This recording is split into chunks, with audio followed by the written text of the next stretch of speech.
Y quiero que en esta hora me acompañe a la escritura para leer un texto más con referencia a este tema. Está en el libro de Juan, el capítulo 6, el verso 37 al 40.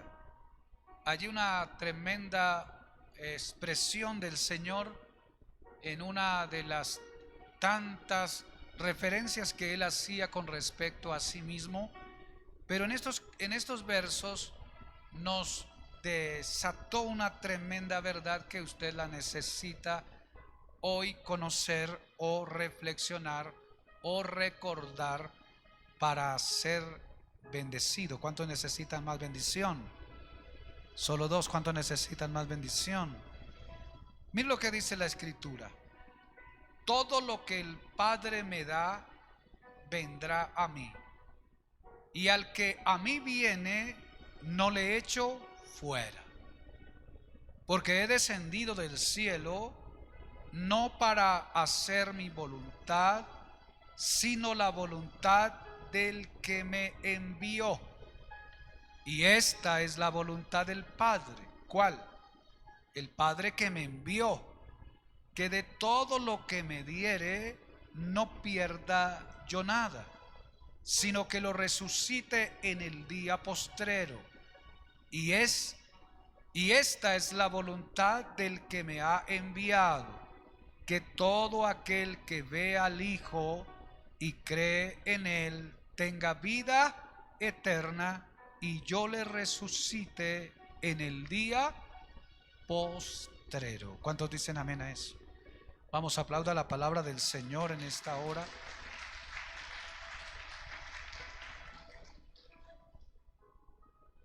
Y aquí hay una de las cosas más elevadas o más altas de la decisión de Dios para la humanidad, en eso de lo que nosotros estamos tratando de identificar con respecto a la voluntad de Dios. Diría yo que lo más elevado, lo más alto y lo más nuclear de esa decisión de Dios con respecto a la humanidad y con respecto a la necesidad de todos nosotros como seres humanos. Pero lo primero que quiero que usted reflexione conmigo en esta escritura es que el Señor Jesús, mirándolo desde cualquier ángulo, ha sido y será la persona más exitosa que haya habido antes o pueda haber o exista luego. Jesús es el personaje, hablando en la persona, en la humanidad, más exitoso de lo que uno pueda pensar. Él logró todo lo que el plan tenía que llevarse a cabo. Desarrolló todo lo que tenía que desarrollar. Estableció todo lo que tenía que establecer. Desató todo lo que tenía que desatar. Cambió todo lo que tenía que cambiar. Hizo todo lo que tenía que hacer sin dejar de hacer nada de lo que estaba en el plan. Así que llevó a cabo todo lo que tenía que llevar a cabo. Desarrolló con plenitud el propósito para el cual había venido. Y cuando miramos desde ese ángulo, entonces en términos cristianos espirituales, pero aún también en términos culturales o sociales, eso se llama éxito. ¿Cuántos dicen amén? El mundo actual nos ha venido arrastrando después de la Segunda Guerra Mundial con una filosofía de éxito, y toda aquella generación que se levantó después de este tiempo agarró las banderas en su lógica con respecto al éxito y comenzaron a trabajar y dieron como una lógica a lo que consideraba el éxito.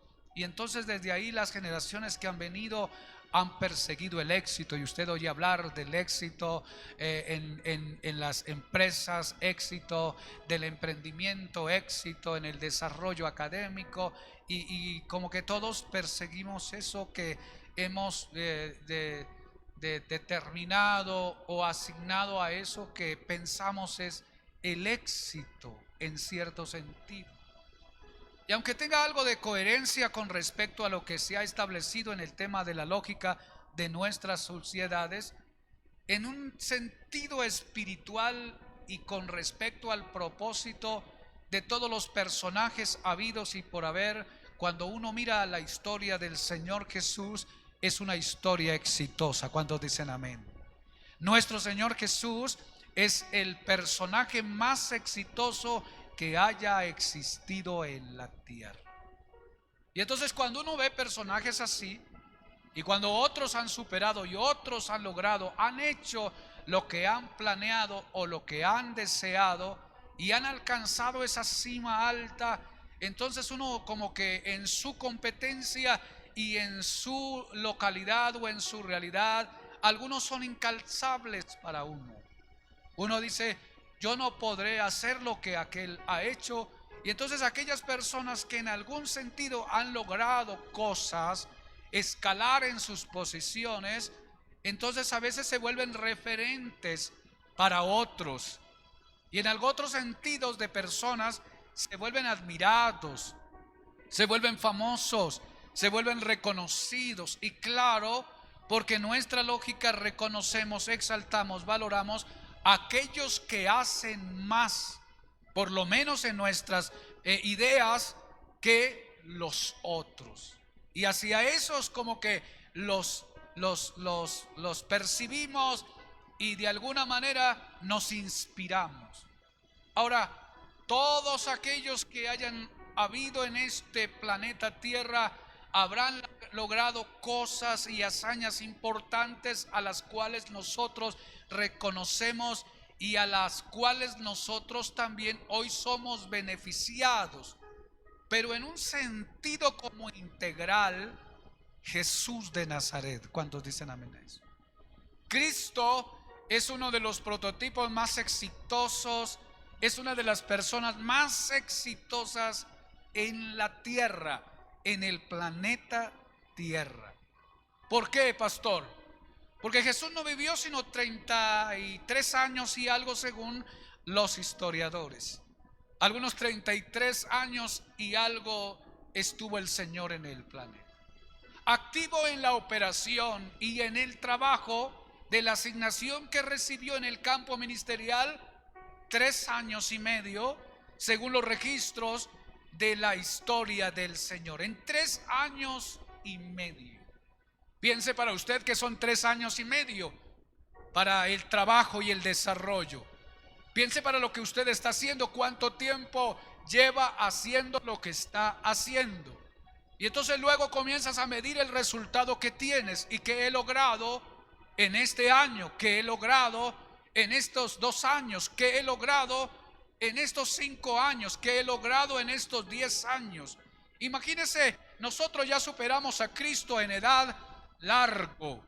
Hemos estado más tiempo en el planeta y cuando uno comienza a revisar sus antecedentes de los hechos y las acciones que uno ha logrado en el campo que le corresponde, uno queda avergonzado.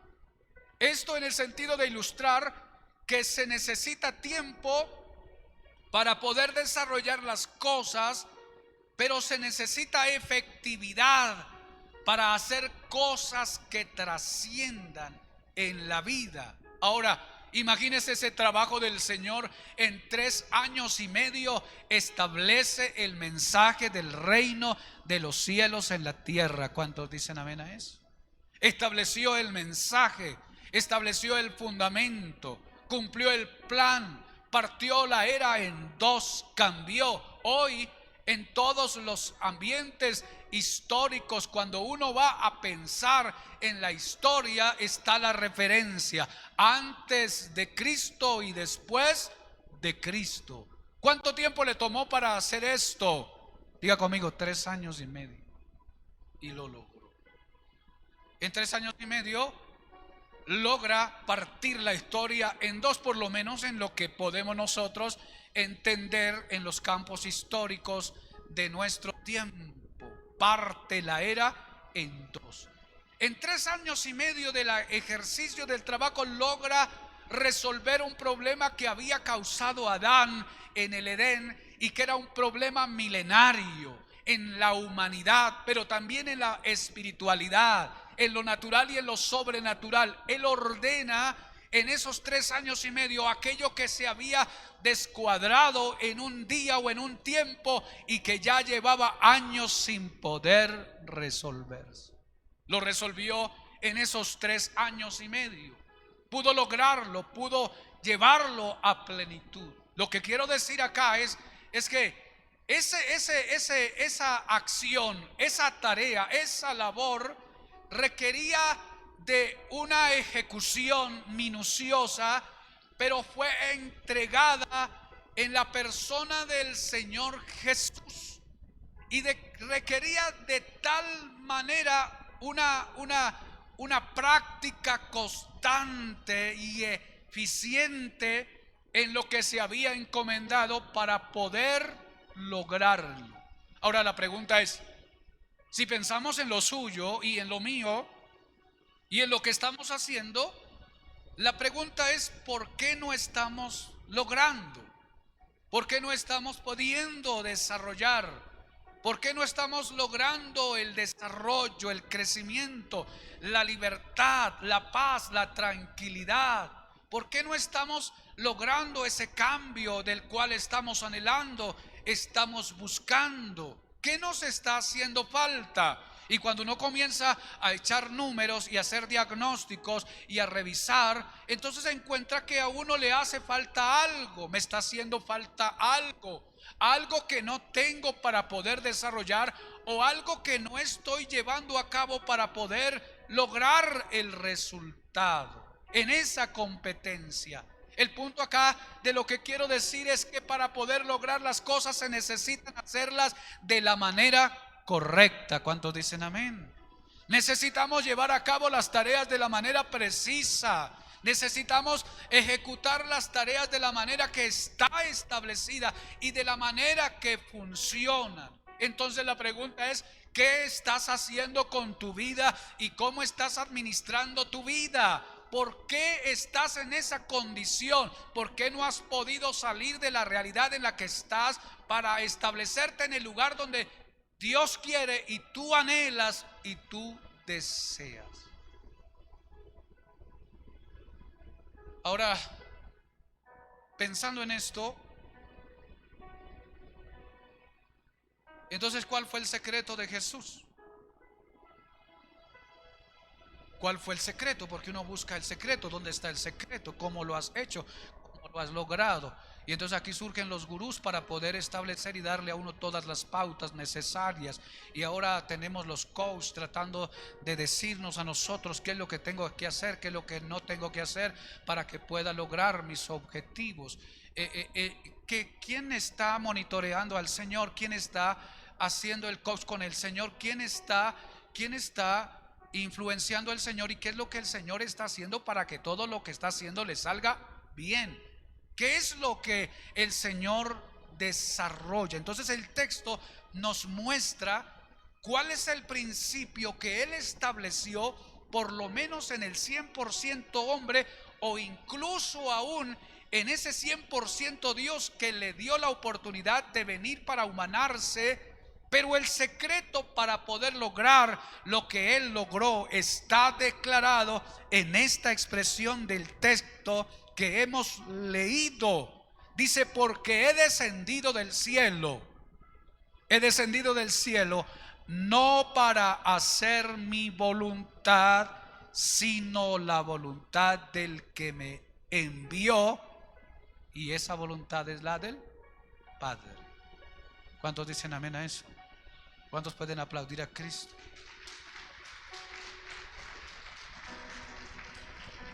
Ese fue el secreto del Señor. Decidió hacer la voluntad del Padre.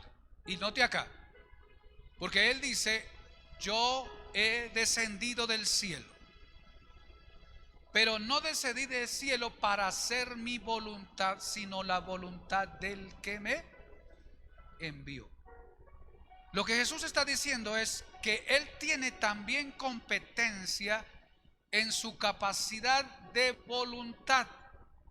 Él, al igual que el Padre, tiene voluntad, tiene la capacidad, tiene la disposición de tomar alguna decisión en libertad.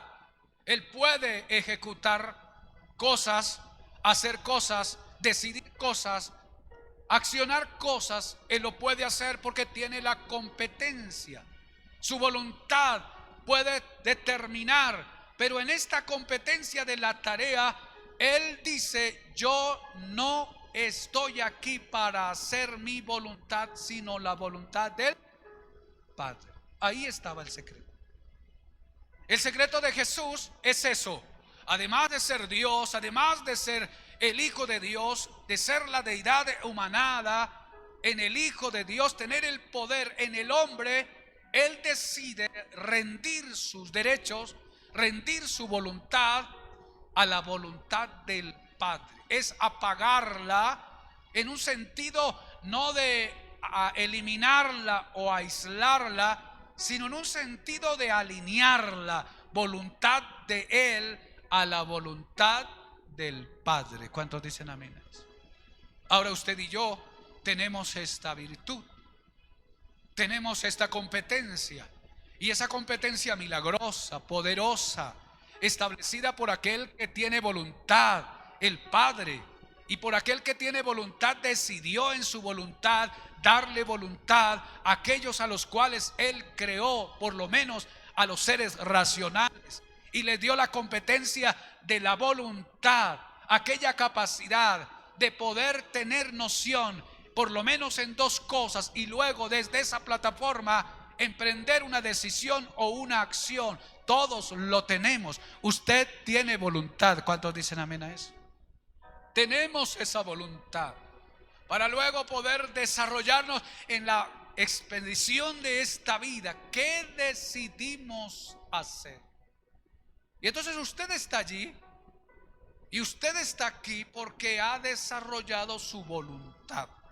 Y la condición en la cual se encuentra, en el lugar donde está, no tiene que ver que estás porque de repente alguien te sometió o te estableció allí, sino que ha contribuido a aquello que hay en ti, la capacidad de decisión.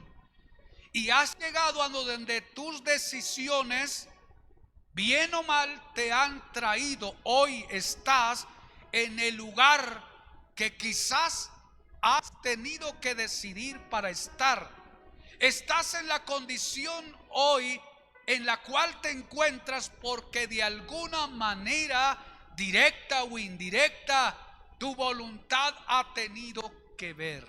¿Cuántos dicen amén a eso?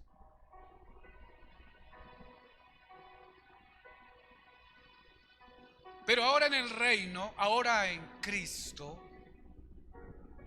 hemos sido persuadidos por Él, hemos sido seducidos por Él, hemos sido atraídos por Él, se nos abrió la luz de la revelación, hemos podido ver al Cordero en la fe y hemos podido mover nuestra voluntad a creer en Él. ¿Cuántos creyentes hay acá? Y entonces mi voluntad ahora me mueve a la fe y yo decido creer en Jesús. Decido creer en Él. Y al decidir creer en Él, ahora me voy a encontrar que en el reino celestial, en el reino de Dios, hay toda una voluntad establecida. Así como en el mundo y así como en las naciones, hay voluntades establecidas, puestas.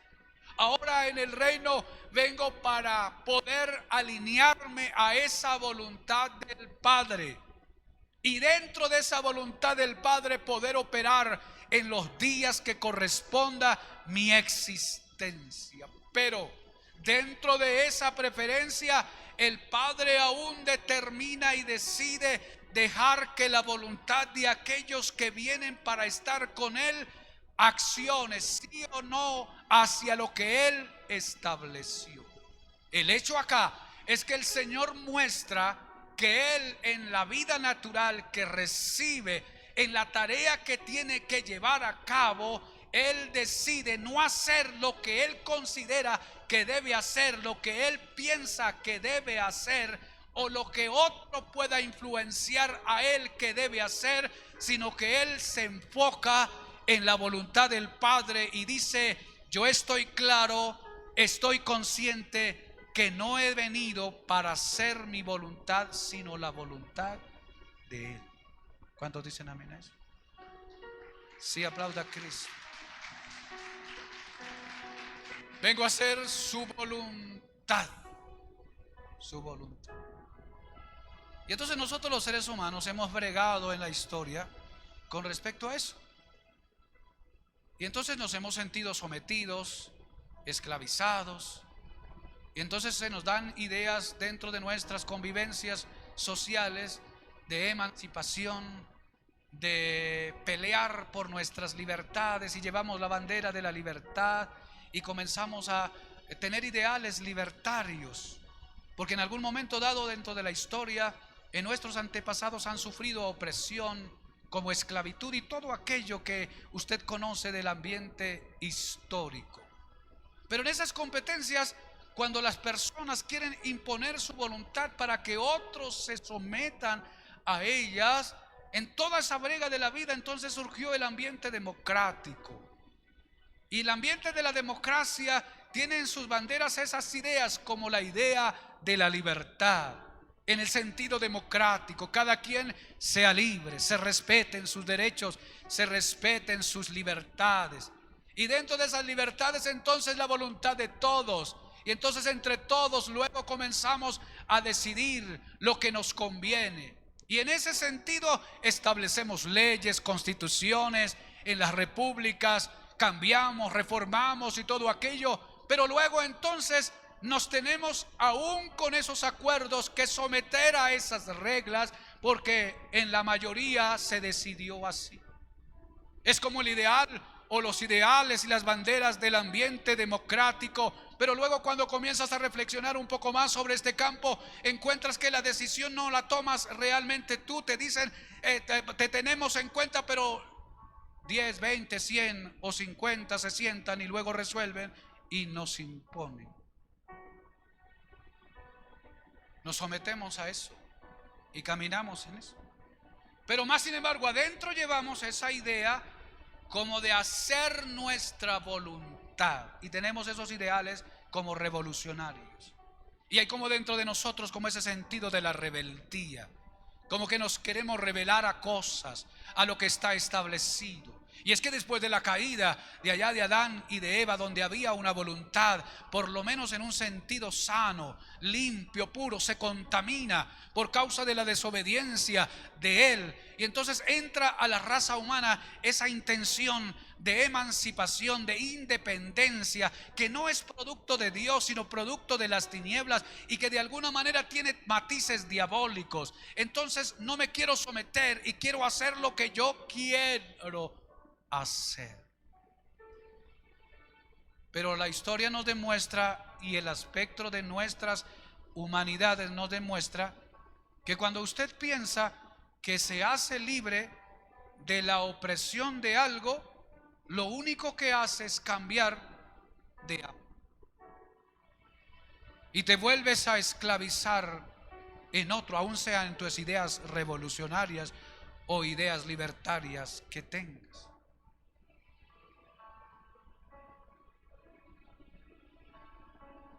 ¿Jesús hubiese podido hacer su voluntad?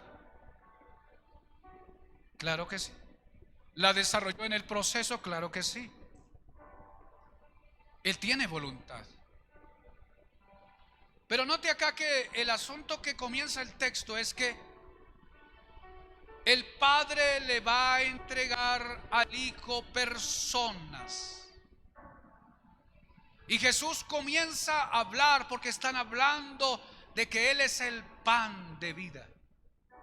Y entonces él dice, todos los que vienen a mí, todos los que el Padre me da, todos los que el Padre me entrega, todos los que el Padre coloca en mí.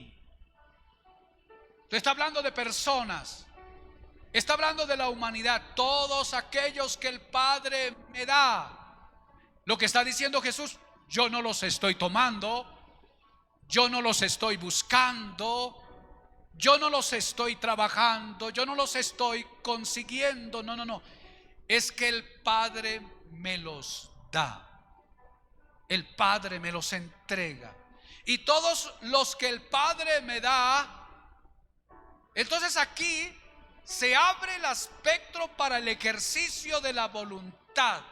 Dice, todos los que el Padre me da, yo no los echo fuera. Lo que está diciendo Jesús es que en su competencia él pudiese, después de que el Padre le da, ejecutar su voluntad y decidir este sí, este no, recibir este sí y este no. Pero él está diciendo que aunque él tiene esa potestad en su voluntad de seleccionar por su propia persona quién sí y quién no, él no lo va a hacer, porque la voluntad del Padre es que los reciba a todos. ¿Cuántos dicen amén a eso? Sí, aplauda al Señor. Y entonces en esta particular el Señor va a decir, aquí no voy a operar yo, aquí no voy a opinar. Todos los que el Padre me entrega, todos los que el Padre me da, yo los voy a recibir y no los voy a echar fuera. ¿Cuántos dicen amén? No los voy a echar fuera. Y reflexiona ahí, dice, porque no he venido para hacer mi voluntad, sino la voluntad de Él. Y luego va a decir cuál es la voluntad de Él, porque luego dice la escritura que estamos leyendo, y esta es la voluntad del Padre.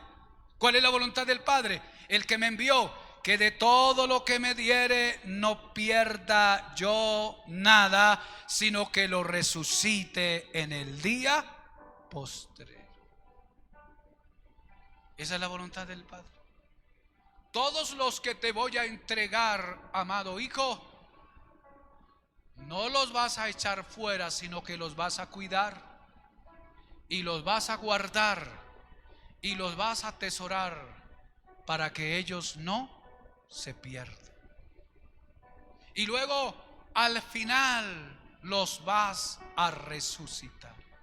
¿Es la voluntad? Entonces, en los cánones más altos de la voluntad de Dios, esta decisión, la decisión de la salvación y de la salvación en Cristo. ¿Cuántos dicen amén a eso? Entonces luego el texto nos dirá que el Señor dice, y esta es la voluntad del que me ha enviado, que todo aquel que ve al Hijo y cree en Él tenga vida eterna, y yo le resucite en el día postre. O sea, Dios decidió que va a enviar a su Hijo para que la gente lo vea y para que al verlo la gente lo crea, y al que lo ve y lo cree, entonces tendrá vida eterna. Eso decidió el cielo, eso decidió el Padre, eso decidió el supremo de los supremos, lo decidió, es su voluntad. Y a Jesús le dijo, te envío como figura de representación de la nueva operación, para que ellos te puedan ver, para que ellos te puedan oír, para que ellos te puedan creer. Y el que te vea y el que te crea tendrá vida eterna, he dicho. Y se firmó la sentencia. ¿Quiénes son beneficiados? Todos, diga conmigo todos. Todos los que ven y todos los que creen, porque aquel que creyó en el Hijo unigénito de Dios recibe salvación y vida eterna. Yo no la busqué, no la trabajé, ni siquiera la inventé. Esto es de fábrica sobrenatural y viene desde arriba, desde el cielo. Es decisión de Él. No la voy a alterar, no la voy a cambiar, no la voy a modificar, porque no puedo. Una vez firmado el decreto por el dueño de todo lo que existe, así es, y no se cambiará la forma. Dios dijo, verán al Cordero y creerán en Él, y aquel que lo vea y crea en Él recibirá vida eterna, y al final lo resucitaré de los muertos. ¿Cuántos se alegran por eso? Vamos a aplaudir al Señor. Es la voluntad de Dios. Entonces, ¿por qué estás aquí? ¿Por qué estás en Cristo? Porque estás respondiendo a la voluntad de Dios.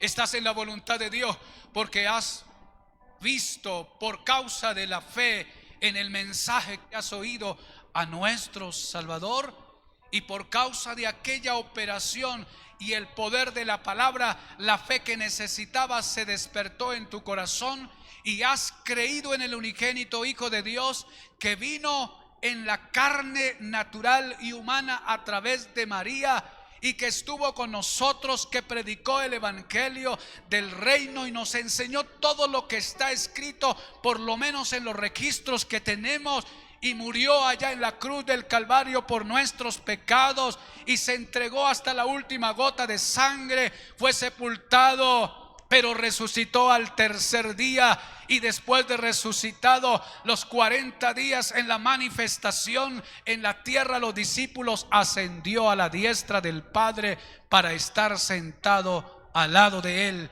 y luego prometió volver. ¿Cuántos dicen amén? ¿Cuántos creen eso? Es nuestra fe y es nuestra historia. Y entonces, por esto tan sencillo, verbalmente hablando, en las expresiones, lo que yo recibo, que yo recibo según está escrito sobre aquella competencia de la voluntad de Dios, recibo vida eterna. Diga conmigo, vida eterna. Vamos, dígalo fuerte, vida eterna. Vamos, dígalo fuerte, vida eterna. Vamos, dígalo fuerte, vida eterna. ¿Qué recibo? Vida eterna. ¿Y sabe qué significa eso? Vida eterna. Y luego la resurrección de los muertos. Esto no lo puede creer la ciencia, no hay competencia para el científico. Es un tanto ilógico y como un tanto alocado. Pero es que la misma Biblia dirá que Dios no se dio a conocer a la humanidad por la sabiduría que Dios dio al mundo. El mundo no conocerá a Dios por la sabiduría. Dice que le plació a Dios en su voluntad salvar a la humanidad por la locura de la predicación. La locura de esta predicación.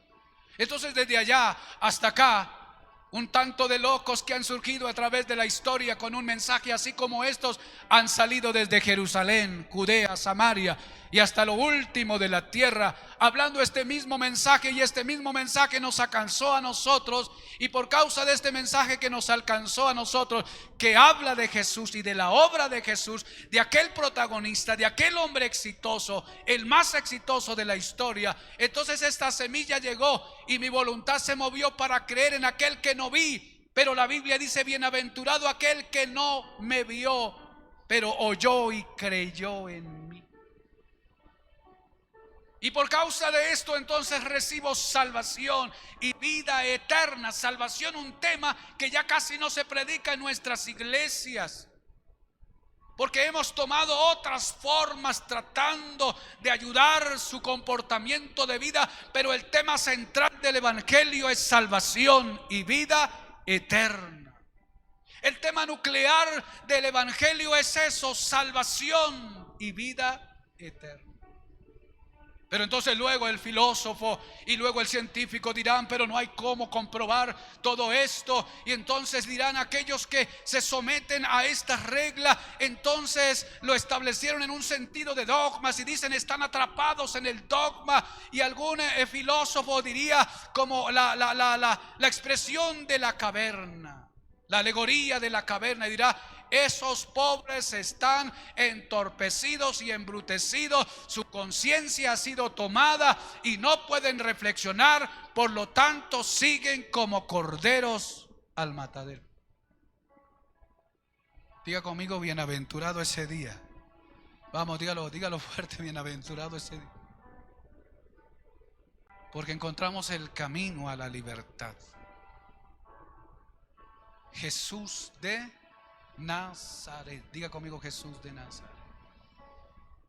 Y entonces ahora yo creo en Jesús. ¿Cuántos creen en Jesús? Vamos, levante. ¿Cuántos creen en Jesús? Somos creyentes en Él. Todos aquellos que vieron al Hijo y creyeron en Él, el Padre decidió que recibirían vida eterna. Y entonces dirá Jesús: Jesús, te los voy a colocar en ti, los voy a entregar en tu mano.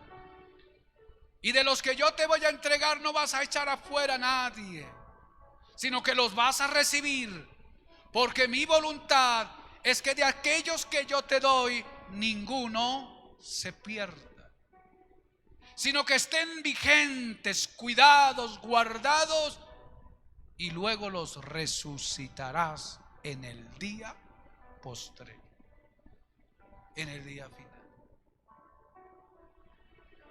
Entonces nosotros en nuestra vida somos un tanto como ingenuos, porque tratando de hacer y tratando de alcanzar y tratando de lograr, todos somos conscientes que todos terminamos en un mismo lugar. Usted nació por gracia de Dios y la operación y trabajo de sus padres. ¿Cuántos dicen amén? Pero así como nació, lo más seguro es que se va a morir. ¿Cuántos dicen amén a eso? Uno de los libros de filosofía en la Biblia más altos es el libro de Eclesiastés. Dice: vanidad de vanidades, dijo el predicador. Y él reflexiona en todo. ¿De qué me sirve esto? ¿De qué me sirve aquello? ¿De qué me sirve una cosa? ¿De qué me sirve otra cosa? Y la expresión es vanidad de vanidades. Todos nacemos y todos tendremos que morir. Y hasta aquí la faena de la vida. Hasta aquí el espectáculo de toda la transición de la experiencia. Hasta aquí la carretera del viaje. Hasta aquí el momento de la experiencia. Y entonces dirá la ciencia: muerte, deceso, apaga el cerebro, apaga los circuitos y ya no hay más. Se acabó. Y entonces la ciencia dice: se acabó, se apagó todo. Y de ahí se agarró la bandera entonces de los ateos. Dicen: no hay más. Y entonces la respuesta es que nadie ha vuelto de allá para decirnos cómo es ni qué es. Entonces estaríamos trabajando sobre supuestos y dirían a la humanidad: razone, no sea un tanto torpe. ¿Y qué decía ahí? Se apagó todo. 70, 80, 100 años, 50, 20, 30 años, 40 años de la experiencia de la carretera en este viaje que llamamos vida. Y entonces aquellos que dijeron así, dijeron: pero oiga, vamos a celebrar mientras hay vida. Y vamos a experimentar de todo lo que se pueda experimentar mientras hay vida. Y después se apaga el cerebro, se acaba la respiración y no hay más. Entonces comamos, tomemos, bailemos, hagamos de todo lo que el cuerpo nos pida, porque al fin y al cabo nos vamos a morir. Y en esa reflexión, entonces tenemos un mundo que se fue al sentido sensorial y emotivo. Entonces disfrute de la vida, experimente cosas, sensaciones. Y entonces se abren competencias. Y había bloqueos. Esto no, la ley no lo prohíbe, porque a la ley nos sometemos. Y lo que dice la Constitución y las leyes de la República y las leyes que nos establecemos entre nosotros, nos sometemos. Y sabemos que si las violamos, somos infractores y nos pueden llevar presos. ¿Y cuántos presos hay allí? Procuramos cumplir esas leyes, pero luego en estos pensamientos, entonces esta ley como que es una barrera para poder disfrutar de esto y aquello, y nos vamos abriendo campo. Y cambiamos de forma para poder encuadrarnos, para encontrar más libertades. Pero la reflexión es que cada vez que vamos abriéndonos espacios, creyendo que vamos a respetarnos un tanto más, nos encontramos que nos vamos como al despeñadero y nos vamos contaminando mucho más, o nos vamos descomponiendo en nuestro campo moral y a la vez en nuestro campo social. Estamos ahí en esas carreteras porque queremos esos ambientes libertarios en nuestra vida, en nuestro ser. ¿Y desde dónde nace? Nace ese pensamiento desde la idea que esto es un viaje temporal y se acabó y no más. Pero cuando usted va a la Biblia y encuentra la Biblia y el pensamiento de la reflexión de la ciencia sobrenatural, no del ambiente religioso, sino de lo que percibimos por causa de la fe, en una competencia de revelación diferente, encontramos que el camino no se cierra ni se acaba con la muerte, sino que apenas comienza una estación mayor. ¿Cuántos alaban el nombre de Dios? Y que por causa de la fe se aplauda a Cristo, y que por causa de la fe en aquel que fue el protagonista más extraordinario en la era de la humanidad, entonces encontraremos acceso para entrar en esa otra dimensión llamada la vida eterna y perpetua. Y que por causa del tema biológico, un día este cuerpo se descompondrá como todos los cuerpos, pero dormiremos en Cristo. ¿Cuántos dicen amén? Dormiremos en Él, y en el último día, cuando se acabe la operación, entonces el Señor ha dicho a Cristo: aquellos que dormirán por causa de la necesidad de recoger a todos aquellos en las generaciones que yo te voy a entregar, aquellos que no les alcanzó el sistema biológico para aguantar este milenio, 2 milenios, 3 milenios o los que sean necesarios, pero que durmieron en ti, entonces al final tienes un deber: lo resucitarás. Y entonces te levantarás de la muerte y te levantarás de donde quiera que estés y volverás a la vida para nunca más morir. Esa reflexión suena un tanto alocada, pero es nuestra fe. ¿Cuántos dicen amén? En eso creemos. En eso creemos. Entonces la voluntad de Dios, en ese sentido de la voluntad de Dios, es establecer el camino para poder llegar. Es tener las señales de tránsito en el viaje, las que son necesarias para que no te puedas desviar, y Dios te las colocó ahí en la carretera para que puedas llegar. Entonces, en la voluntad de Dios, Él te está esperando en la eternidad. ¿Cuántos dicen amén? Y según la promesa, un día le veremos cara a cara. ¿Cuántos anhelan ese día? Pero ahora, ¿le parece a usted esto bajo? Diga conmigo: dentro de la voluntad de Dios. Vamos, dígalo fuerte: dentro de la voluntad de Dios está lo más alto y lo más elevado, que tiene que ver con la salvación y la vida eterna.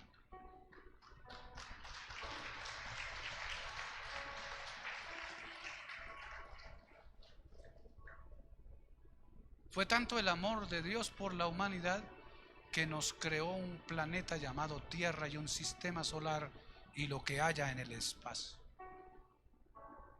Y lo hizo con toda la característica de la extraordinaria obra de la naturaleza, y usted lo ve. Luego nos inventamos que ha sido de accidente del Big Bang, y lo creen y le sacan desfile y lo aplauden, pero no hay coherencia. No hay coherencia. Nos creó todo y nos dio todo lo que tenemos en nuestro ser: alma, espíritu y cuerpo. Habilidades, capacidades, destrezas, capacidad de razonamiento, entendimiento.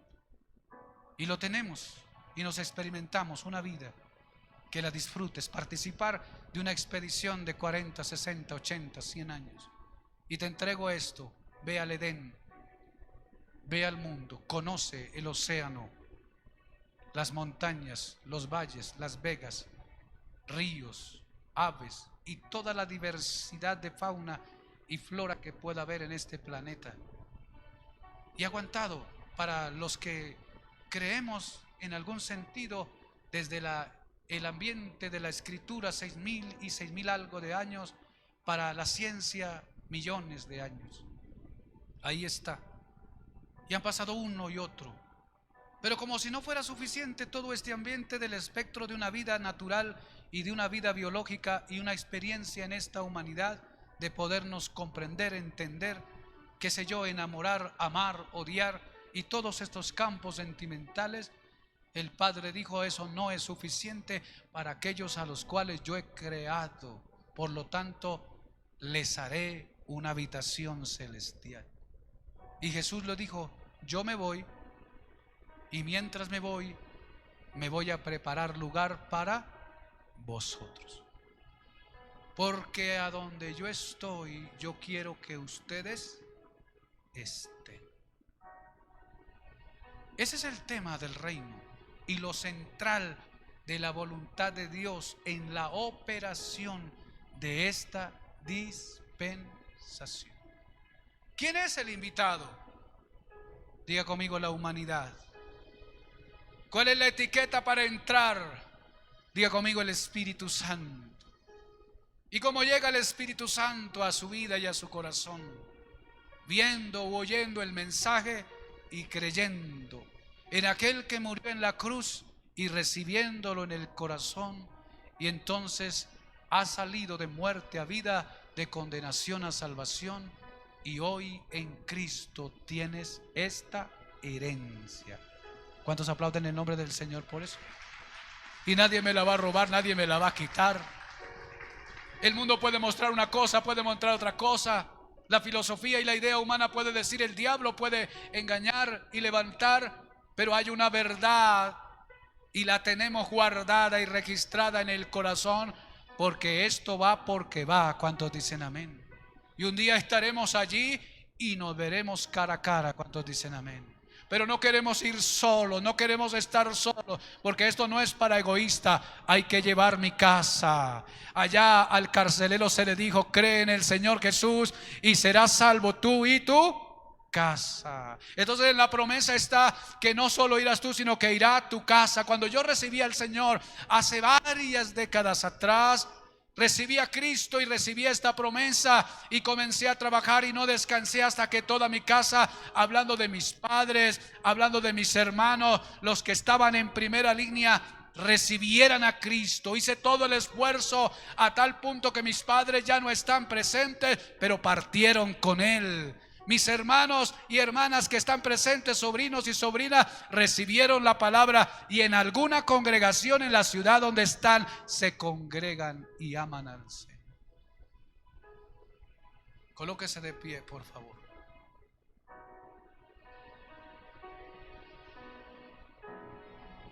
Y entonces cuando describíamos que la voluntad de Dios es buena, esto tiene que ver con la voluntad de Dios buena. Porque Dios no solo compartió una tierra para la humanidad, Dios decidió compartir también el cielo. ¿Cuántos dicen amén? El Dios del cielo no se quedó para decir: voy a hacer unos cuantos hijos o criaturas para entretenerme un poco y verlos que sufran allí y encaminarlos por un lado. No, los creó para que tuvieran una experiencia de la existencia, de la vida y de la competencia y la habilidad de una voluntad que Él les entregó. Pero además de eso dijo: no, aquí hay un cielo esperando para ellos. Y aunque filosóficamente no cuadre esta percepción, entonces la reflexión es espiritual. Lo que viene será mejor, y de ahí nos agarramos. ¿Cuántos dicen amén? Porque nuestra fe entonces nos da para eso, y por causa de esta fe alentamos nuestra vida y hay aliento para continuar, porque los 70, 80 o 100 años que vivamos en la tierra habrá éxito. ¿Cuántos dicen amén? Éxito garantizado, porque si aplicamos las recomendaciones del Señor, nada ni nadie nos podrá tocar, nada ni nadie nos podrá vencer, y no habrá cosa que no podamos resolver, porque en la voluntad de Dios hay respaldo.